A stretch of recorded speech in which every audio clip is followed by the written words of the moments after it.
namanya Zaid ibn Thabit kerana dia memiliki keupayaan untuk menulis. Berbanding dengan masyarakat Arab yang kebanyakan daripada mereka, kita faham satu ketika dahulu istilah ummi, orang yang tak tahu membaca, orang yang tak tahu menulis, itu lebih sinonim dengan masyarakat tersebut. Hanya orang yang berkelebihan memiliki pengetahuan daripada sudut tersebut, mereka berjaya untuk mengetengahkan elemen-elemen yang diperlukan pada ketika tersebut, antaranya penulisan wahyu. Maka Zaid ibn Thabit dipilih oleh Nabi sallallahu alaihi wasallam untuk menjadi ketua bagi penulisan wahyu. Bukan takat pada zaman Nabi sallallahu alaihi wasallam, pada zaman berikutnya, zaman Khalifah Abu Bakar As-Siddiq, zaman Khalifah Umar, zaman Khalifah Uthman, insan yang sama yang telah pun menjadi penulis bagi Nabi sallallahu alaihi wasallam, ianya turut dijadikan penulis bagi usaha-usaha pembukuan dan juga pengumpulan Al-Quran selepas daripada itu.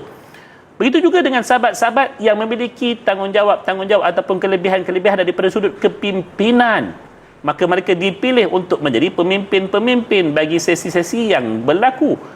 Kalau kita lihat yang dipilih selepas daripada baginda, iaitu Abu Bakar As-Siddiq untuk menggantikan baginda. Selain daripada itu, orang-orang yang berkelebihan daripada sudut strategis punya orang, yang kita tahu ada kelebihan, bukan takat kita kata mereka itu kepimpinan itu dalam bentuk medan yang aman. Dalam medan perang, dia juga perlu ada kepimpinan yang tersendiri, iaitulah bagaimana untuk nak mengatur susun, atur gerak dalam keadaan yang kritikal. Maka dipilih orang-orang seperti mana kita tahu siapa dia, Usamah bin Zaid. Usamah bin Zaid ni anak kepada Zaid bin Harithah, anak cucu angkat kepada baginda Nabi SAW.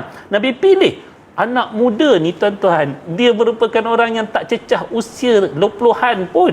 Dalam ketika mana usianya tak cecah 20-an, tiba-tiba Nabi lantik menjadi jeneral perang untuk menentang satu kuasa besar yang namanya Rom. Waktu tu para sahabat masing-masing terpinga-pinga bagaimana seorang anak muda tiba-tiba dipilih sebagai jeneral perang. Ada ke dalam dunia hari ini jeneral perang usia 20 tahun? Biasanya kalau jeneral perang, minta maaf Tuan Panglima, jeneral perang negara sebagainya, saya minta maaf. Ini bukan saya nak menghina sesiapa, tidak. Tetapi saya nak tunjukkan bagaimana Nabi betul-betul mengenali potensi diri seseorang, iaitulah Nabi tahu pada diri Usamah bin Zaid ada ketokohan kepimpinan perang kerana dia mewarisinya daripada ayahnya Zaid bin Harithah yang turut sama merupakan salah seorang daripada tentera perang Nabi SAW. Maka anak di Usamah bin Zaid juga memiliki keterampilan tersebut sampai Nabi pilih sebelum Nabi wafat, kamu kena bergerak menuju kepada perbatasan mana yang menuju kepada bumi Konstantin untuk kamu menyerang tentera Rom bagi mempertahankan sempadan umat Islam. Maka apa yang digerakkan oleh Nabi kemudian dilangsungkan oleh Bakar, membuatkan Islam berjaya meruntuhkan kekuatan pertahanan perbatasan yang memisahkan dunia Islam dan juga dunia Rom pada ketika tersebut. Dan yang menariknya juga kekuatan para sahabat itu sampai golongan mereka yang kurang upaya pun diupayakan oleh Nabi. Waktu Nabi meninggalkan bumi Madinah untuk tujuan-tujuan tertentu, antaranya peperangan, Nabi telah pun mengupayakan seorang sahabat yang terkenal, iaitulah Abdullah ibni Ummi Maktum. Nabi lantik daripada sekalian orang yang ditinggalkan Abdullah ibni Ummi Maktum yang terkenal sebagai seorang yang buta untuk menjadi pemimpin bagi bumi Madinah sepanjang ketiadaan Nabi. Subhanallah. Maksudnya Nabi memang betul-betul kenal setiap para sahabat baginda. Setiap seorang itu akan diupayakan mengikut kepada kemampuannya. Apa yang tidak mampu Nabi takkan bagi. Contohnya macam kisah Abi Dzar. Abi Dzar seorang sahabat Nabi yang sangat zuhud lagi wara', tetapi kerana ketidakmampuannya dalam urusan pentadbiran, sampai satu ketika dia bertemu dengan Nabi SAW, disebutkan kepada Rasulullah, orang lain ketika mana Islam dah mula berkembang, Islam dah makin kuat, masing-masing dapat jawatan yang bergaji. Maka Abu Dzar jumpa dengan Nabi SAW, ala tastamiluni ya Rasulullah, tidakkah kamu nak ambil aku bekerja wahai Rasulullah? Nabi kata, ya Abu Dzar, innaha amanah wa innahu yaumal qiyamati la hasratun wa nadama. Aku nak nasihat kepada engkau wahai Abi Dzar, jangan duk mintalah jawatan kalau kamu tak mampu ni. Pasal apa? Sebab jawatan tu amanah dan ianya merupakan penyesalan, kerugian pada hari kiamat. Maka Nabi bagi ingat, apa yang tak mampu jangan minta. Tapi kalau kita tahu kita ada kemampuan, silakan. Seperti mana Nabi Yusuf satu ketika pernah meminta untuk didudukkan sebagai Menteri Kewangan pada saat ketika mana Mesir bakal berhadapan dengan kegawatan disebabkan oleh kemarau. Nabi Yusuf minta lagi pada pemerintah yang ada pada ketika itu, qala ja'alni ala khazainil ardi inni hafizun alim. Jadikan aku orang yang menjaga pembendaraan negara Mesir, sebab aku ni orang yang betul-betul boleh jaga, dan aku ni orang yang memiliki pengetahuan bagaimana untuk menjaganya. Siapa yang ada kemampuan dalam apa juga sudut bentuknya, dia perlu tampil untuk memberikan sumbangan buat negara, buat ummah, buat masyarakat dalam apa juga level. Contohnya kalau kita kata, Ustaz, sebenarnya saya ni ada pengetahuan daripada sudut baiki peralatan ni. Apa agak-agaknya posisi yang baik pada saya sekarang ni? Kalau kata saya dah pencen sekarang ni, apa yang saya boleh bagi sumbangan saya kata cepat-cepat daftar jadi AJK bahagian pemeliharaan ataupun bahagian apa nama dipanggil maintenance di masjid tu. Orang nak panggil untuk nak tukar lampu, bal lampu, nak bagi kipas. Orang-orang macam ni tuan-tuan kena berikan kesempatan kepada dia untuk menyumbang. Dudukkan dia dalam, kalau tak dapat AJK besar, dapat AJK kecil pun jadi. Senang. Kita punya kawasan surau ni trip, habis dah dia punya double breaker itu dah pecah dah ataupun dah rosak.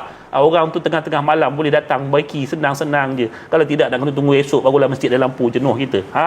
Bagi kesempatan kepada orang begini. Orang yang ada kemampuan untuk menjana ekonomi contohnya. Letakkan dia dalam AJK kecil, bahagian penjanaan ekonomi untuk masjid. Taklah berharap semata-mata pada sumbangan orang ramai. Dia tahu macam mana nak cari duit untuk masjid. Itu kita kena upayakan mereka. Maka, tapi permulaannya mesti kenal keupayaan setiap individu. Itu yang Nabi buat. Yang kedua, macam mana Nabi merancang strategi. Saya suka sangat untuk sirah peperangan Uhud itu dibuka. Kerana peperangan Uhud ni memang betul-betul menampilkan kebijaksanaan Nabi dalam mengatur dalam keadaan gawat. Nabi ni kelebihan dia, jarang-jarang orang ada kelebihan ni, iaitulah Nabi boleh mentadbir dalam keadaan aman, Nabi boleh mentadbir dalam keadaan gawat.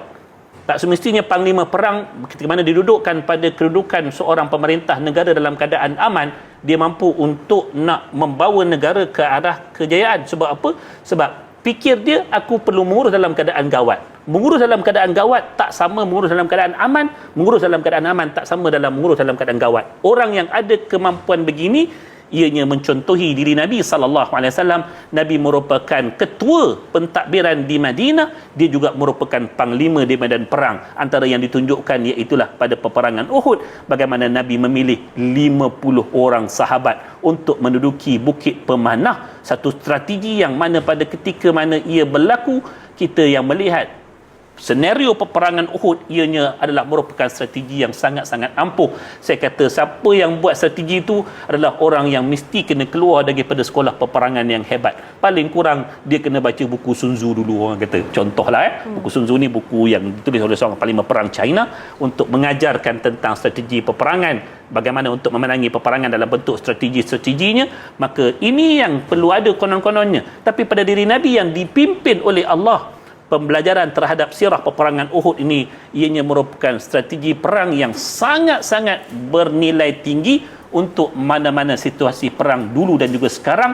Siapa yang belajar tentang sirah peperangan Uhud, dia akan tengok macam mana strategi Nabi ketika mana bermulanya perang, pengaturan awalan, pengaturan ketika, dan pengaturan ketika mana diserang dan dikalahkan untuk pusingan yang kedua. Bagaimana Nabi sempat untuk kumpul dia punya bala tentera untuk berundur, bukan berundur kalah tetapi berundur menyusun kekuatan pergi ke kawasan yang hari ini dikenali sebagai kawasan Maharif. Nabi berlindung di kawasan tersebut, menyusun atur gerak tentera yang berada di kawasan tinggi supaya tak dapat diserang oleh tentera Khalid Al-Walid pada masa tersebut. Sempat atur gerak ke bumi Madinah, kumpul balik kekuatan untuk serang kali yang ketiga, walaupun tak berjaya mengejar perkumpulan orang musyrikin. Namun Nabi tetap menunjukkan Islam sebenarnya dalam peperangan Uhud tak pernah kalah.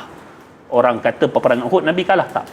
Sebab Nabi sempat mengatur gerak ke bumi Madinah, ambil tentera yang berbaki di bumi Madinah, serang balik tentera orang musyrikin. Mereka telah pun jauh meninggalkan setelah membalas dendam terhadap kematian para sahabat mereka dalam peperangan Badar dengan menikam-nikam dan meracik-racik tubuh para syuhada di bumi Uhud. Ini antara yang didapati daripada strategi Nabi SAW, sehinggalah satu yang tak ada pada mana-mana strategi-strategi untuk mengumpulkan kekuatan. Ini yang ada pada diri umat Islam, iaitulah membawa sekaliannya bergantung kepada Allah. Ini strategi yang jangan dilupa. Hebat macam mana pun kita, susunlah macam mana susun, tapi kalau tak ada pergantungan kepada Allah, kita akan menjadi orang yang paling lemah. Maka Nabi dalam setiap daripada pengaturan susur atur yang digerakkan oleh baginda Nabi tetap mengajak kepada kita untuk membangunkan kekuatan sebenar iaitulah tak kala mana kita bersandar kepada yang maha kuat, iaitulah Allah Subhanahu wa taala. Wanita-wanita yang lemah minta pada Allah, ya Allah kuatkanlah aku untuk siapa dia? Untuk agama, untuk keluarga, untuk suami, untuk anak-anak. Macam tu juga lelaki. Zaman-zaman gawat sekarang ni kan, rezeki yang tak menentu kan ni. Minta pada Allah, ya Allah, aku usaha apa yang kau mampu usaha, selebihnya aku serahkan kepada engkau untuk menguatkan ekonomi aku, menguatkan tubuh aku, menyihatkan tubuh aku, bukan untuk sesiapa, bukan untuk diriku sahaja, tapi untuk keluarga, untuk anak-anak, untuk agama ini, supaya sentiasa kita menjadi orang yang kuat. Wala ta'jiz, jangan jadi orang yang lemah. Wallahu a'lam. Masya-Allah. Jadi ini antara key point yang pentinglah kebanyakan kita mungkin terlepas pandang kalau dalam menyusun strategi pasukan kita adalah kita selalu fikir macam okey nah buat ini. Tapi sebenarnya Rasulullah sendiri mengambil masa yang sangat-sangat panjang dan teliti untuk nak mengenali sahabat-sahabat beliau untuk mencari kekuatan masing-masing, insya-Allah. Ini adakah blog kita yang terakhir ataupun kita ada sambungan lagi? Kita ada satu lagi blog, alhamdulillah. So bila Ustaz sebut tentang Nabi ini suka mengenali orang lain. Jadi dalam masa yang sama juga FIFA World Cup ni pun macam tu juga kan. Kita disebabkan FIFA tu lah yang membuatkan kita makin mengenali. Tapi kadang-kadang ada berbeza pula minat. Dah jadi satu pertelingkahan pula. Itu kita nak tahu macam mana kita nak kawal benda tu. Tapi kita berehat seketika, kita sambung lagi selepas ini, insya-Allah. Alhamdulillah. Ini sudah final betul. Last kan? Lega. Nanti saya gabung soalan kot Ustaz yang pasal untuk mengenali each other tu dengan pendirian berbeza. Lepas tu dah masih sama juga. Macam mana sebab ada yang asbab daripada FIFA ni diorang buat macam majlis qiyamul lail dan masa sama juga terus solat subuh jemaah. Betul. Mungkin nak minta Ustaz saya pun difahamkan ada sebuah masjid, saya sebutkan je lah satu pujian untuk mereka juga, masjid di USJ, Masjid Al-Falah di USJ. Mereka mengadakan tontonan khususnya especially di hujung minggu lah hujung minggu tu mereka mulakan dengan qiyamul lail, lalu membuka tayangan untuk sekalian warga yang meminati sukan bola sepak. Selepas daripada qiyamul lail masing-masing menonton, dan selepas menonton bukan balik rumah stay back untuk sembahyang subuh. Ini masalah kita kalau mentang-mentang tengok World Cup lepas tu subuh telajak. Jangan. Tapi masjid yang mengusahakan satu inisiatif yang baik. Kalaupun ada kritikan-kritikan di sana, saya kira ia perlu meraihkan situasi masyarakat yang telah pun ada. Kalau tidak ada usaha daripada pihak-pihak yang berkepentingan dengan agama ini untuk mengatur masyarakat ke arah kebaikan, maka saya kira ia pasti akan diambil kesempatan oleh tempat-tempat yang lain yang tidak menjanjikan apa-apa kebaikan sekadar untuk nak berhibur dengan bola sepak semata-mata. Maka itu satu kerugian daripada sudut sumber yang kita ada dalam umat Islam, antaranya tempat masjid kita ada kan. So takat nak buat tayangan bola sepak di masjid tu dalam keadaan terkawal kan. Kalau di tempat lain tak tentu terkawal lagi kan, percampuran dan sebagainya kan, lelaki perempuan dan sebagainya. Tapi kalau di masjid kita tahu semuanya dalam keadaan yang baik dan ianya menjamin pemeliharaan terhadap tanggungjawab ibadah, khususnya sembahyang subuh. Itu yang kita nak bimbang tu Allahuakbar. Tahniah pada masjid-masjid yang buat. Tapi janganlah pula jadikan itu sebagai keutamaan. Maksudnya sampai waktu azan subuh tetap tengok bola juga. Tutup dulu. Tengok bola tu, dahulukan solat tu. Wallahualam. Insya-Allah, insya-Allah. Masya-Allah, pembahasan hari ini menarik kan? Masya-Allah. Terima kasih yang sebenarnya itulah yang sokong tu satu, tapi satu kredit juga untuk tim Hijrah. Assalamualaikum. Untuk penerbit kita dan juga rakan-rakan yang membangunkan kandungan ni. Ini satu pujian untuk diorang sebenarnya. Betul? Sangat-sangat betul. Sebab tu baca RO semalam tersenyum tengok macam memang sangat rare topik ni. Menarik. Amin. Rasa cepat pula masa hari ni, masya-Allah. Amin ya Rabb. Saya pun rasa begitu. Alhamdulillah. Dah habis dah. Itulah.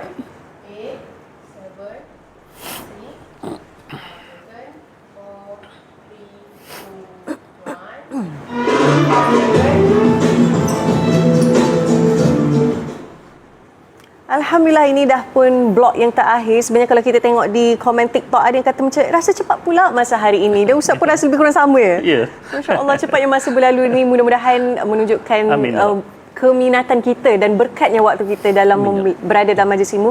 Tapi sebelum kita nak lanjut Ustaz, saya nak baca sikit komen di Facebook kita sebab saya tertarik dalam banyak-banyak komen ni yang mungkin memberi muhasabah kepada kita juga, daripada Cik Puan Hasimah Hashim.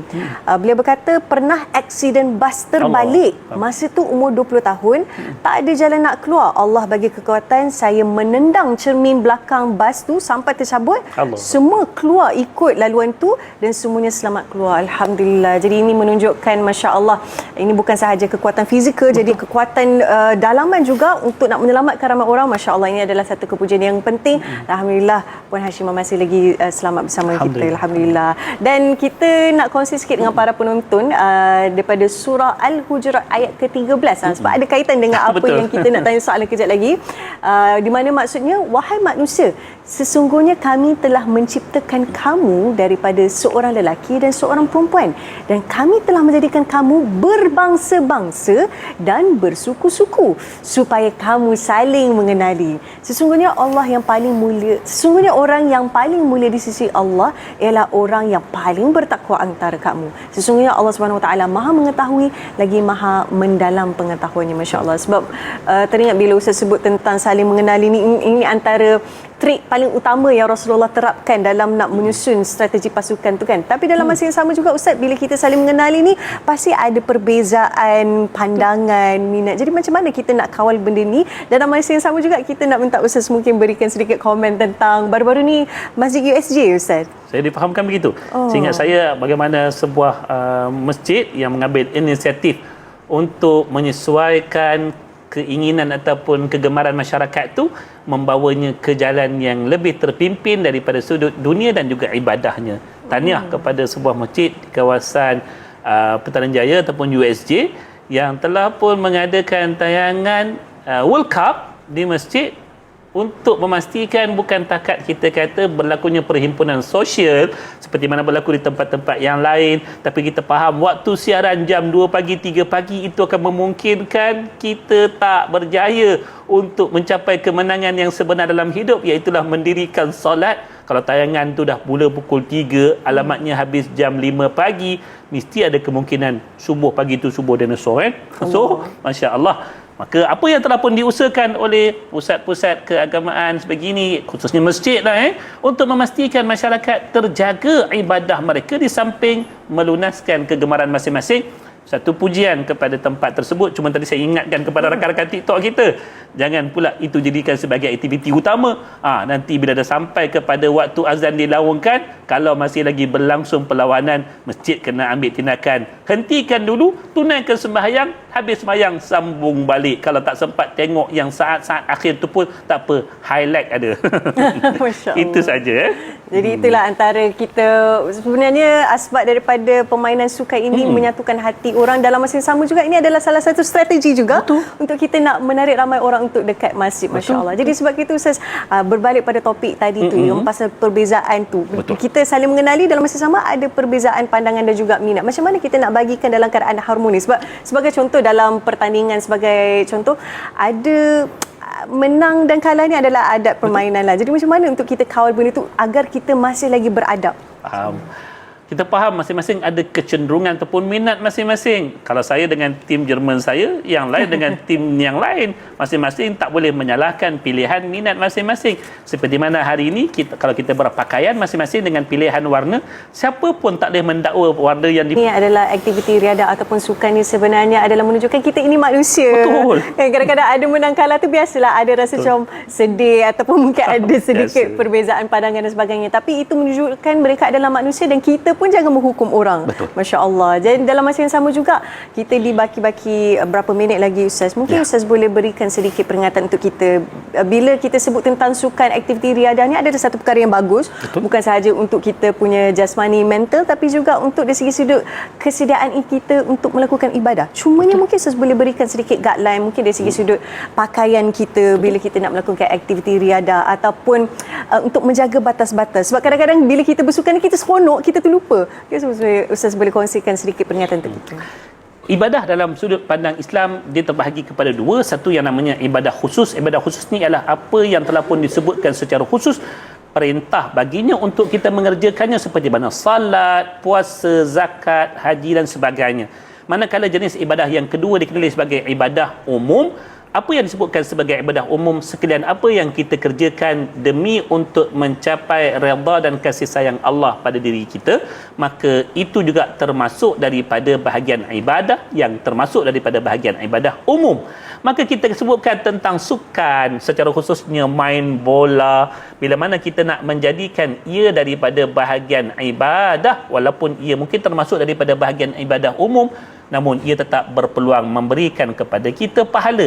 Nak dapat pahala, kena penuhi terlebih dahulu kriteria apa yang patut dibuat bagi mencapai apa yang disebutkan sebagai ibadah umum tadi. Bermula daripada niat kita. Apa niat kita untuk kita bersukan contohnya? Apa niat kita untuk kita sihat, tampil cantik, menarik dan sebagainya? Ini yang perlu kita persoalkan kepada hati kita. Apa niat kita tengok perlawanan bola sepak? Nak cari gaduh dengan orang? Nak mulakan makian ataupun kejian bila mana pasukan lain kalah? Ataupun sebenarnya ialah untuk Masya Allah, Masya Allah. Jazakumullah khairan kathira kepada Ustaz. Sama-sama. Kerana atas perkongsian ilmu hari ini. Dalam masa yang sama juga, kita nak baca sikit komen daripada Puan Hasimah lagi. Masya Allah, memang rezeki selalu ternampak komen beliau. Dia kata, Hazwani, untuk FIFA anti pilih France. Wah, okay. Masya Allah. Tak sangka anti pun layan bola juga ya. Masya Allah. Silat-silat nanti mungkin boleh tengok sekali dengan suami isteri. Lepas tu boleh sembahyang di masjid. Masya Allah. Jadi ini menunjukkan apa? Bila kita melakukan aktiviti riadah ataupun sukan, sebenarnya ia perlu disertakan dengan iman dan juga guideline-guideline yang sebagaimana Ustaz telah kongsikan kita pada hari ini. Dalam masa yang sama juga, apa yang kita boleh belajar daripada topik pada hari ini, sukan dan aktiviti riadah ini memerlukan strategi. Dan sebagaimana zaman Rasulullah dulu, Nabi ada strategi yang sangat-sangat dahsyat, persiapan yang sangat-sangat dahsyat. Dan kalau kita tengok dalam kehidupan kita pada hari ini pun, Allah dah menyusun strategi kesihatan untuk diri kita. Sebagai contoh, kita ada bulan puasa untuk berpuasa, untuk mengawal diri kita daripada makan perkara yang tidak berfaedah. Dalam masa yang sama juga untuk kita melakukan aktiviti brisk walk. Itu yang berlakunya tawaf, kemudian kita ada sa'i dan sebagainya. Subhanallah, agama Islam ini dah cukup-cukup sempurna, cuma kita yang perlu amalkannya, insya-Allah. Jadi alhamdulillah, saya nak ucapkan terima kasih kepada para penonton yang setia bersama kita pada hari ini. Mungkin ramai yang dah terbuka mata, rasa seronok sebabkan topik kita pada hari ini. Harap beristiqamah sampailah bila-bila, insya-Allah. Terima kasih kepada para penonton. InsyaAllah saya Hazana Helmi mengundurkan diri. Selepas ini kita akan bersama dengan Hanan. Dan selepas kita berehat ini, kita akan tengok satu footage berkaitan dengan kebersihan. Ini adalah cerminan diri kita, insyaAllah. Tapi kita berehat dahulu. Kita jumpa selepas ini. Alhamdulillah. Alright. Rakan-rakan TikTok, terima kasih sebab terus menyokong. Assalamualaikum, dan juga bersama dengan kita dalam perbincangan kita sampai ke akhir waktunya. Saya doakan mudah-mudahan apapun keadaan yang sedang kita lalui sekarang, pastikan diri kita sentiasa kuat, bukan semata-mata untuk diri kita, tetapi untuk agama dan untuk Allah yang kita cintai, insya-Allah. Jumpa lagi dalam siaran-siaran akan datang kalau ada rezeki, insya-Allah. Dan teruskan sokong pasukan yang lain tanpa kita mengeji orang lain. Yes, itu yang penting. Okey, siapa tim dengan saya? Boleh cerita siapa tim Germany? Wallahu a'lam.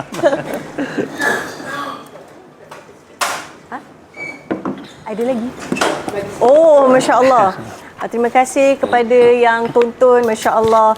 Dulu minat juga Jerman, Ustaz. Ya. Tapi lepas Ozil main lagi Ozil ke? tak main dah. Oh, tu ya Dia rasa dah macam... dibuang.